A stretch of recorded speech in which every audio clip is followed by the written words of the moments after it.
बुखारी शरीफ में हदीस है, काज़ी अय्याज़ मालिकी रहमतुल्लाह अलैह ने बड़ी तफसील से लिखी है। रावी हज़रत अनस बिन मालिक हैं। एक बंदा बड़ी दूर से आया नबी पाक सल्लल्लाहु अलैहि वसल्लम की ज़ियारत के लिए, बड़ी दूर से। अरब के जो सरदार होते थे उनके बड़े नाज नखरे होते थे। वो खैर आज भी हैं, प्रोटोकॉल का माहौल आज भी, यानी वजीर साहब के आगे दो चार गाड़ियां ना हो तो उनको मज़ा ही नहीं आता।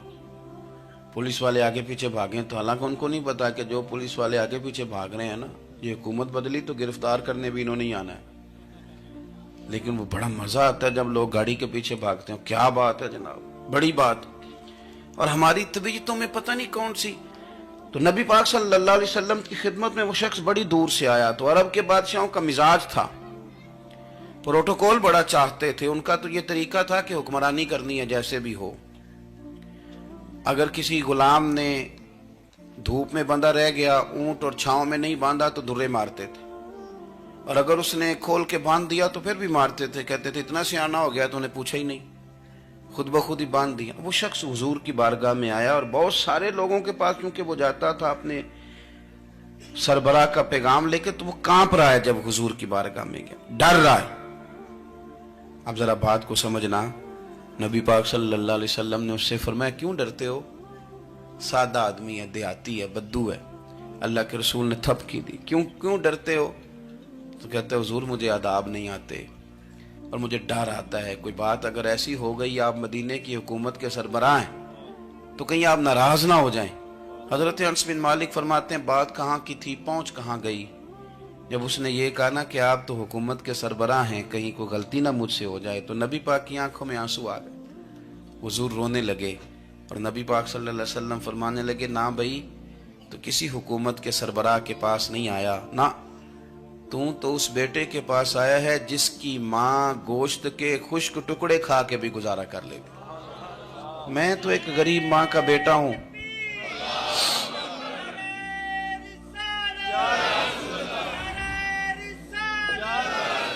भाई अगर आपका ये ज़ौक बन जाए, देखो ना आज तो लोग भूल जाते हैं ना, कपड़े बदल लेते हैं तो वो समझते हैं कि शायद सारा कुछ ही बदल गया।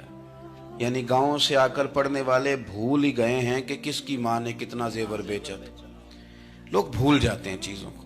अपने माजी को याद रखें, आप लोगों के साथ प्यार करें, आप लोगों को मौका दें, आप थोड़ी सी और कोशिश करें उस शख्स तक जाने की जो आपको मायूस नजर आ रहा है, परेशान नजर आ रहा है। ये हमें मिलाद वाले महबूब सल्लल्लाहु अलैहि वसल्लम ने दरस दिया। एक और पहलू, हुजूर सैयद आलम सल्लल्लाहु अलैहि वसल्लम ने, हमारे यहाँ ना अभी भी बरादरी की तकसीम है, अभी भी।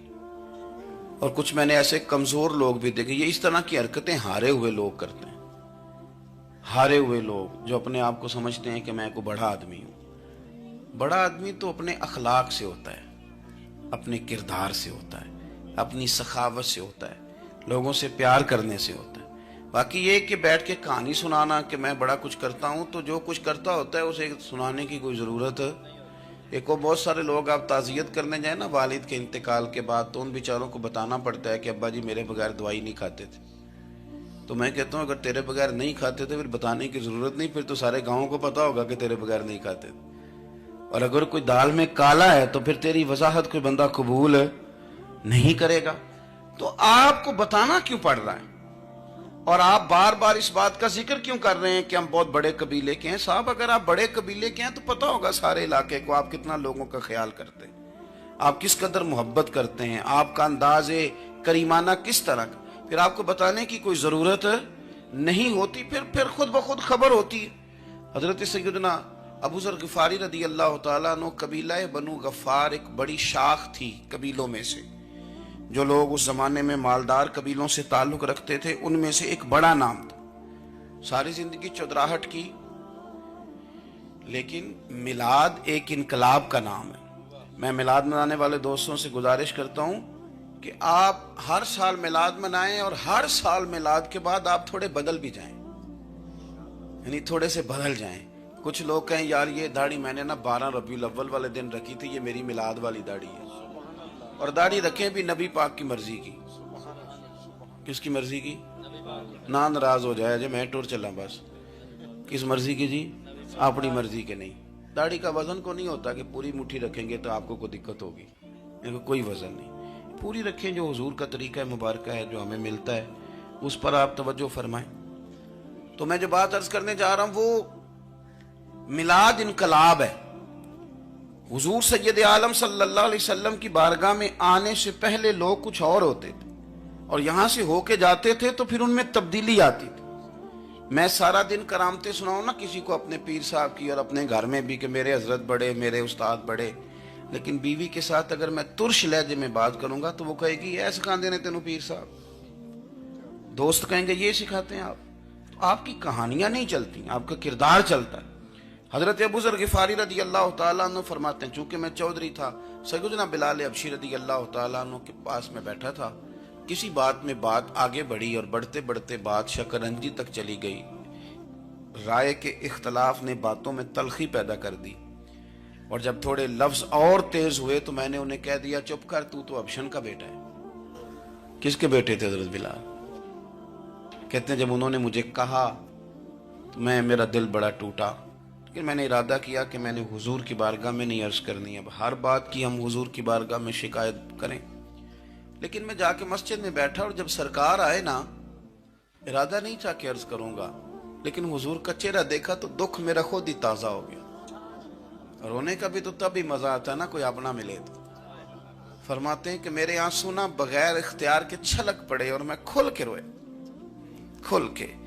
कुर्बान जाऊं महबूब के, भी हुजूर ने पास नहीं बुलाया बल्कि नबी पाक उठ के खुद मेरे पास आए और मुझे कंधों से पकड़ के सीने से लगाया। और जब मैं खुल के रो लिया तो हुजूर मेरे आंसू पूछने लगे। कुछ शेर ऐसे होते हैं जो किसी ने कहे होते हैं और कहने वाला जो होता है वो साहिब हाल होता है, तो उसमें कुछ खूबसूरती ज़्यादा ही हो जाती है। एक पंजाबी के शायर हमारे गुजरात में गुजरे, बुजुर्ग थे, उनका एक शेर है, वो कहते हैं, एक बारी मेरी आँखियाँ चों ਉਹਨਾਂ ਨੇ अथरू पूंजे सन। एक बारी मेरियां अखियां चों ਉਹਨਾਂ ਨੇ अथरू पूंजे सन, हुण ते चस्का पै गया रोने दा। एक बारी मेरियां अखियां चों ਉਹਨਾਂ ने अथरू पूंजे सन, हुण ते चस्का पै गया रोने दा, ते हर वेले आहो जारी दा। तो मैं रोज रोने लगा हूं, मजा ही बड़ा आया है जब से महबूब ने चुप कराना शुरू किया। मेरे अजीज, और फिर हजरत बिलाल हबशी रदी अल्लाह तआला अन्हु चूंकि हुजूर के गुलाम थे और उन्हें पता था कि सरकार मेरी नाज बर्दारी करते हैं, हुजूर ने चुप कराया। फरमाया क्यों रोते हो? तो अर्ज करने लगे, या रसूल अल्लाह सल्लल्लाहु अलैहि वसल्लम, अगर मैं अबशन का बेटा हूं तो मेरी तो गलती कोई नहीं ना, ये तो तकसीम अल्लाह की है ना। अल्लज़ी खलक़का फसव्वाका फअदलक फी अय्यि सूरतिन मा शाअ रक्कबक। जिस तरह वो चाहता है, जिसको चाहता है उस तरह की उसकी सूरत बना देता है। तो मुझे अबशन का बेटा कहा जाता है, मेरी गलती क्या है? हजरत बिलाल ने भी नहीं बताया किसने कहा, लेकिन नबी पाक सल्लल्लाहु अलैहि वसल्लम ने क्या फरमाया। इमाम यूसुफ सालेही ने लिखा है, जरा गौर करना बात पर, तसल्लियां लोग और रंग में भी देते हैं पर यह तसल्ली बड़ी अनोखी है। हुजूर फरमाने लगे, बिलाल अगर तो अबशन का बेटा है तो परेशान क्यों होता है? काले रंग वाली माँ का बेटा है तो परेशान क्यों होता है अगर तेरी वालदा का रंग काला है तो? अर्ज की, हुजूर आप क्या फरमाना चाहते हैं? तो सरकार फरमाने लगे, मैं दो माओं का बेटा हूं, एक जनाब आमना जिन्होंने मुझे पैदा किया और एक हजरत उम्मे ऐमन जिन्होंने मेरी परवरिश की, मुझे बड़ा किया। हुजूर फरमाने लगे, मेरी माँ आमना का रंग गोरा था और मेरी माँ उम्मे ऐमन का रंग काला है।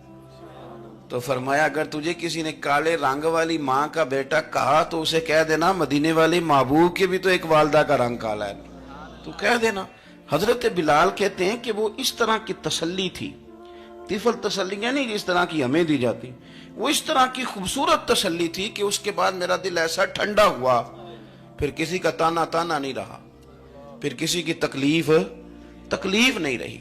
रसूल पाक सल्लल्लाहु तआला अलैहि वसल्लम ने ये जो आज तकसीम है हमारे यहाँ ऊंच नीच की, छोटे बड़े की, जात बरादरी की, हुजूर फरमाते हैं मैंने पाँव के नीचे रख के कुचल दी, अब इसका कोई स्टेटस नहीं रहा, अब ये कोई मामला नहीं।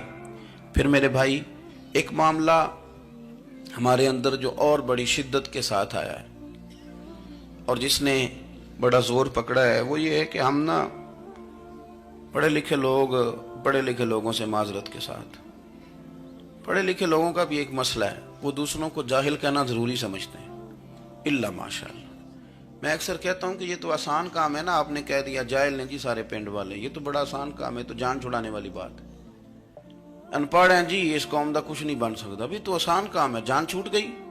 میں بھی کھڑا ہوتا ہوں نماز جنازہ کی امامت کرنے کے لیے، کبھی تو کہہ دیتا ہوں کہ جناب آج لوگوں کو نماز جنازہ کی دعا نہیں آتی، تو سوچتا ہوں کہ اگر کسی نے کھڑا کر کے پوچھ لیا کہ آپ نے کتنے لوگوں کو یاد کرائی ہے، ہم نے کبھی کہا کہ آؤ بیٹھو یاد کراؤں، تو اس کا جواب کیا ہے؟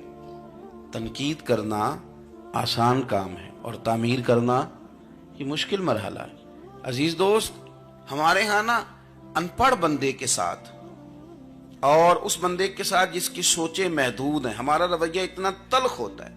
بھئی مزہ تو تب آتا ہے نا جب آپ کو، کچھ لوگ کہتے ہیں میں اچھے کے ساتھ اچھا ہوں، تو اچھے کے ساتھ تو ساری دنیا اچھی ہوتی ہے، آپ نے اس میں کیا کمال کیا؟